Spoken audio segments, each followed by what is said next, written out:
इस वीडियो में हम एक क्वेश्चन लेकर आइगन वैल्यूज़ और आइगन वेक्टर्स को पता करने का जो मेथड है उसको डिस्कस करते हैं और जितने भी इसके साथ स्टेप्स हैं वो इसी क्वेश्चन के साथ साथ हम क्लियर करेंगे। तो इसे कम्प्लीटली हम सॉल्व कर रहे हैं आइगन वैल्यूज़ और आइगन वेक्टर्स के लिए और पूरा मेथड यहाँ पर डिस्कस करते हैं। क्वेश्चन जैसा कि आप जानते हैं कि जो आइगन वैल्यूज़ हैं और आइगन वेक्टर्स हैं ये स्क्वायर मैट्रिक्स में हम सॉल्व करते हैं।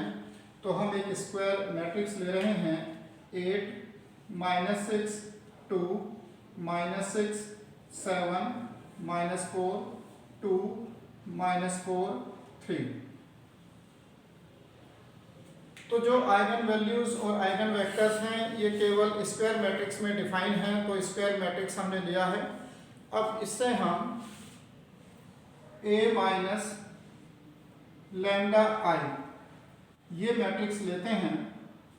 A 8 -6 2 -6 7 -4 2 -4 3 माइनस लैम्डा और जो आई है वो आइडेंटिटी मैट्रिक्स है उसी ऑर्डर का जिस ऑर्डर में हमें ए गिवन है 1 0 0 0 1 0 0 0 1। सॉल्व करने पर ये बना 8 minus lambda -6 2 -6 7 minus lambda -4 2 -4 3 minus lambda. अब इसको हम डिटर्मिनेंट फॉर्म में इसे कन्वर्ट करें। जैसा कि आप जानते हैं कि जो डिटर्मिनेंट है वो एक नंबर है which is associated to a square matrix.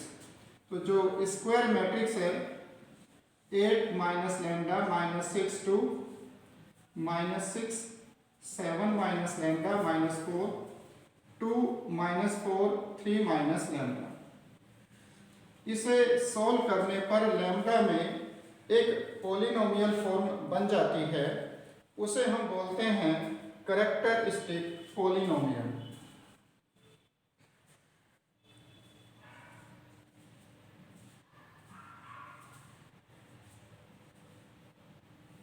Characteristic polynomial जो कि इसे सॉल्व करने पर लैम्डा में एक वैल्यू आती है। उसके बाद हम a minus lambda I determinant equal to 0 कर लेते हैं। इक्वल टू 0 करने पर ये इक्वेशन बन जाती है और इसे कहा जाता है characteristic equation.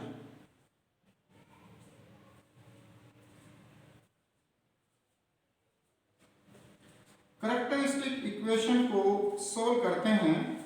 8 minus lambda -6 2 -6 7 minus lambda -4 2 -4 3 minus lambda equal to 0। इसे सॉल्व करते हैं, एक्सपेंड कर लेते हैं किसी भी रो या किसी भी कॉलम को लेकर के। 8 minus lambda 7 minus lambda -4 -4 3 minus lambda plus 6 -6 2 -4 3 minus lambda 2 -6 2 7 minus lambda -4 equal to 0। जिसे सॉल्व करने पर कुछ इस तरह की वैल्यू बन जाती है। Lambda lambda -3 lambda -15। तो इस वैल्यू को सॉल्व करने पर आपको ये वैल्यू मिल जाती है, यानी आपको लैम्डा की यहाँ से 3 वैल्यूज़ मिलती हैं 0 3 एंड 15। इन वैल्यूज़ को हम कहते हैं आइगन वैल्यूज़ या कैरेक्टरिस्टिक वैल्यूज़। तो ये हमें मिल गई हैं कैरेक्टरिस्टिक वैल्यूज़।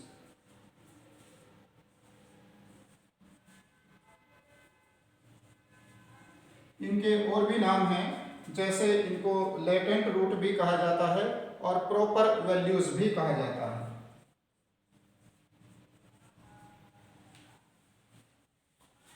तो ये तो बात हुई आइगन वैल्यूज की। अब हम इसमें आइगन वेक्टर की बात करते हैं। तो जो आइगन वेक्टर है वो हर एक आइगन वैल्यू के लिए आप सॉल्व करते हैं। और पहले हम इसमें ले रहे हैं कि लैम्डा इक्वल टू 0 के लिए आप क्या आइगन वेक्टर पता करते हैं। तो जैसा आप जानते हैं कि eigen vector a minus lambda I X equal to 0 यानी नल मैट्रिक्स, इसका ऐसा सॉल्यूशन है जो नॉन जीरो है, यानी जो x वेक्टर है ये नल मैट्रिक्स नहीं है, नॉन जीरो सॉल्यूशन इसका आता है। आपके पास ये तीन वैल्यू ऐसी आई हैं, lambda equal to 0, lambda equal to 3, lambda equal to 15, जिसके लिए इक्वेशन का जो सॉल्यूशन है वो नॉन जीरो मिलेगा। इट मीन्स जो डिटर्मिनेंट है a माइनस लैम्डा आई वो 0 होता है, जिससे कि हमने ये वैल्यू पता की है। अब हम लैम्डा इक्वल टू 0 के लिए सॉल्व कर रहे हैं, तो ये बन गया a minus 0 I X equal to 0। अब यहाँ पर a हम ये लेते हैं, a माइनस 0 आई बनेगा 8 माइनस 6 2 माइनस 6 7 माइनस 4 2 माइनस 4 3, और x आपने जो अननोन्स हैं उनका वेक्टर लिया है x1 x2 x3 और इक्वल टू में 0 0 0। तो ये तीन इक्वेशन आपने इसमें बनाई हैं जिसको सॉल्व करना है। तो इजी करने के लिए हम ये चाहेंगे कि जो फर्स्ट पोजीशन है उस पर कोई छोटी वैल्यू आए, तो हम इसमें r1 और r2 इन दोनों को प्लस कर लेते हैं। r1 change to r1 plus r2, तो उससे यहाँ पर 2 आ जाएगा, यहाँ पर 1 और ये -2। बाकी इसी तरह से -6 7 -4 2 -4 3, x1 x2 x3 equal to 0 0 0। अब हम इस मैट्रिक्स को इकोलन फॉर्म में कन्वर्ट करते हैं। तो इकोलन फॉर्म के लिए हम इसको 0 बनाएंगे, r3 change to r3 minus r1 and r2 change to r2 plus 3r1, r3 minus r1 0 minus 5 plus 5, r2 plus 3r1 0 10 minus 6 minus 4 minus 10 2 1 minus 2, x1 x2 x3 equal to 0 0 0। आगे इकोलन form बनाने के लिए r2 change to 1/10 r2 कर लेते हैं, जिससे कि ये 1 हो जाएगा, और सिंपल करने के लिए है कैलकुलेशन, और इसमें 1/5 r3 कर लेते हैं। अब ये नेक्स्ट आ जाता है 2 1 -2 0 1 -1 0 -1 1, x1 x2 x3 equal to 0 0 0। और अब ये इकोलन फॉर्म के लिए आपको 0 चाहिए। r3 में इस पोजीशन पर r3 change to r3 plus r2, then it is 0 0 0 0 1 -1 2 1 -2, x1 x2 x3 equal to 0 0 0। अब यहाँ से हमें ये इकोलन फॉर्म मिली है जिसके अकॉर्डिंग रैंक ऑफ मैट्रिक्स 2 आई है, और यहाँ पर नंबर ऑफ अननोन 3 है। It means number of unknown minus rank A2 equal to 1 है, which shows that there exist one independent solution.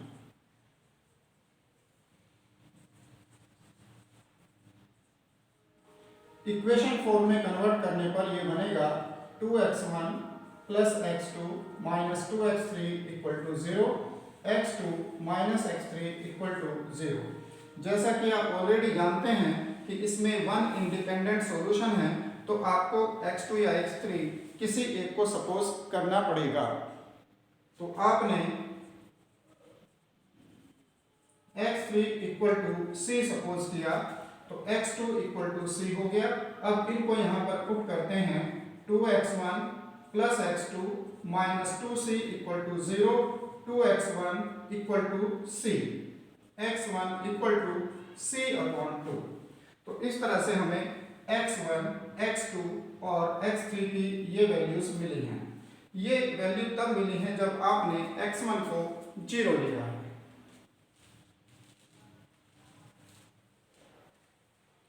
x1 को 0 लेने पर जो वैल्यू x1, x2, x3 की आई हैं, उन्हें लेकर हम यहाँ पर एक मैट्रिक्स बनाते हैं और उसको नाम दे रहे हैं x1,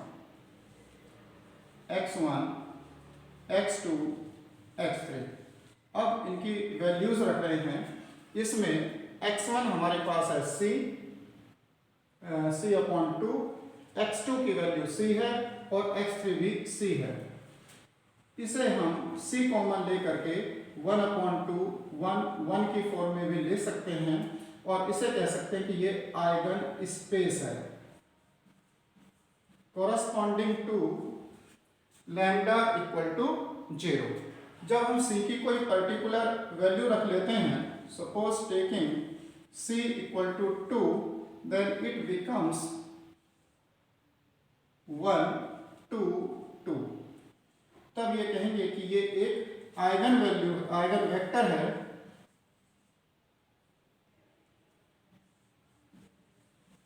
corresponding to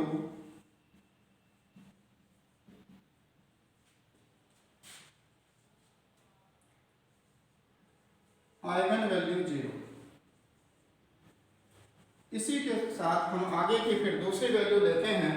जो हमारे पास दूसरी आइगन वैल्यू आई थी, lambda equal to 3 and lambda equal to 15, उनके लिए भी हम इसी तरह से फिर सॉल्व करते हैं। तो फिर हम दूसरी वैल्यू ले रहे हैं फॉर लैम्डा इक्वल टू 3, देन a minus 3i x equal to null matrix a minus 3i। अब ये फॉर्म ऐसे आ जाएगा, 8 minus 3 5 minus 6 2 minus 6 7 minus 3 4 minus 4 2 minus 4 3 minus 3 0। x1, x2, x3 equal to 0 0 0। अब फिर से हम यही चाहेंगे कि जो लिस्ट वैल्यू है वो यहाँ पर हो, लेकिन हम इसमें एक बात चेक कर सकते हैं कि R1 और R2 दोनों में ही 2 कॉमन है। तो हम इसको पहले R2 change to R2 divided by 2 and R3 change to R3 upon 2 कर लेते हैं। तो तब ये फॉर्म बनती है 1 minus 2 0 minus 3 4 minus 3 2 minus 2 5 minus 6 2। x1, x2, x3 equal to 0 0 0। अब हम इसमें लिस्ट वैल्यू यहाँ पर लेने के लिए R1 और R3 को इंटरचेंज कर लेते हैं।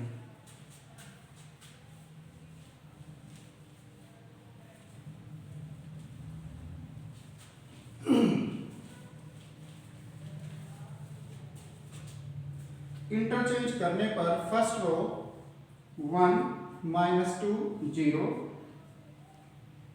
Second minus 3 2 minus 2 and 5 minus 6 2। x1, x2, x3 equal to 0 0 0 होगा। अब इसमें 0 बनाने के लिए इक्विवेलेंट फॉर्म के लिए R3 change to R3 minus 5R1 and R2 change to R2 plus 3R1 करते हैं। 0 10 minus 6 4 2 R2 plus 3R1 0 3 into 2 6 minus 6 plus 2 minus 4 minus 2 1 minus 2 0 x1 x2 x3 equal to 0 0 0। R3 change to R3 plus R2 करने पर third row में सभी entries 0 हो जाएगी। x1 x2 x3 आप ये स्टेप भी साथ साथ ले सकते हैं कि जो R2 है उसमें 2 से डिवाइड करके ये 2 और 1 बन जाए। अब यहाँ से इक्वेशन बना रहे हैं x1 minus 2x2 equal to 0 and minus 4x2 minus 2x3 equal to 0। यहाँ पर भी जो a की रैंक आई है वो 2 है और नंबर ऑफ अननोन 3 है। इट मीन्स यहाँ पर भी वन इंडिपेंडेंट सॉल्यूशन लेना होगा। तो हम यहाँ पर C एज्यूम कर लेते हैं x3 को या x2 को ले लेते हैं k। तो ये हो गया 2x3 equal to minus 4x2। हमने x3 को k लिया है तो ये हो गया 2k equal to minus 4x2 and x2 equal to minus k upon 2। अब इस वैल्यू से x2 की वैल्यू से हमें x3 मिल जाएगा। x3 इक्वल टू k हो गया, x2 equal to minus k upon 2 हो गया। फर्स्ट इक्वेशन में x1 इक्वल टू 2x2 है तो x1 इक्वल टू 2x2 से माइनस k हो गया। अब हम सेकेंड वैल्यू इसमें लिख रहे हैं तो सेकेंड वैल्यू x2 में x1 x2 x3 की वैल्यू डाल रहे हैं। x1 माइनस k है, x2 माइनस k अपॉन 2 है और x3 k है। अगर हम k को कॉमन ले लेते हैं तो ये बनता है माइनस k कॉमन लेने पर 1 1 अपॉन 2 माइनस 1। और ये फिर से हम इसको नाम देंगे कि ये आइगन स्पेस है। अगर k की कुछ पर्टिकुलर वैल्यू इसमें रख लें तो x2 equal to 1 1 upon 2 minus 1। ये हो गया eigen vector corresponding to the eigen value lambda equal to 3। इसी तरह से हमारे पास जैसे x1 आ चुका था इससे पहले जो कि 1 2 2 था, अब ये x2 आ गया तो हमें दो वैल्यू मिल चुकी हैं। x1 जो हमने 1 2 2 लिखा था ये लैम्डा इक्वल टू 0 के लिए था और फिर हमने x2 लिया 1 1 अपॉन 2 माइनस 1 और ये लैम्डा इक्वल टू 3 के लिए। इसी तरह से एक आइगन वेक्टर हमें लैम्डा इक्वल टू 15 के लिए मिलेगा। तो अब हम इसमें थर्ड ले रहे हैं लैम्डा इक्वल टू 15 के लिए।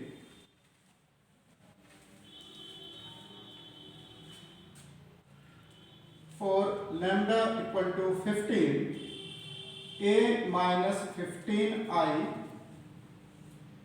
x equal to null matrix 0। a minus 15i बनेगा 8 minus 15 minus 7 minus 6 2 minus 6 7 minus 15 minus 8 minus 4 minus 2 minus 4 3 minus 15 minus 12 x हमने लिया x1 x2 x3 equal to 0 0 0। अब फिर से अब हम लिस्ट वैल्यू को यहाँ पर अगर बनाएं तो उसके लिए r1 change to r1 minus r2 कर लेते हैं और यहाँ पर 1 आ जाएगा। This minus 1 plus 2 6 minus 6 minus 8 minus 4 2 minus 4 minus 12 x1 x2 x3 equal to 0 0 0। अब यहाँ पर वैल्यूज को छोटा करने के लिए r2 change to r2 upon minus 2 and r3 change to r3 upon 2।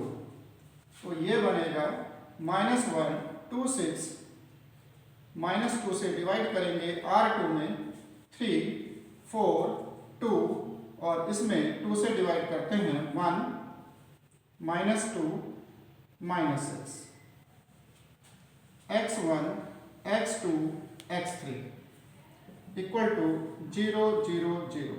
अब इक्विवेलेंट फॉर्म के लिए इनको 0 बना रहे हैं। R3 change to R3 plus R1 and R2 change to R2 plus 3R1। 0 0 0 0 6 4 10 18 2 20 -1 2 6, x1 x2 x3 equal to 0 0 0। अब यहाँ तो ये इक्विवेलेंट फॉर्म बन गई है और रैंक एक बार फिर से 2 आई है और अननोन यहाँ पर 3 है, तो आपको फिर से एक इंडिपेंडेंट सॉल्यूशन मिलता है। इनको अब हम इक्वेशन फॉर्म में कन्वर्ट करके वेक्टर पता कर लेते हैं।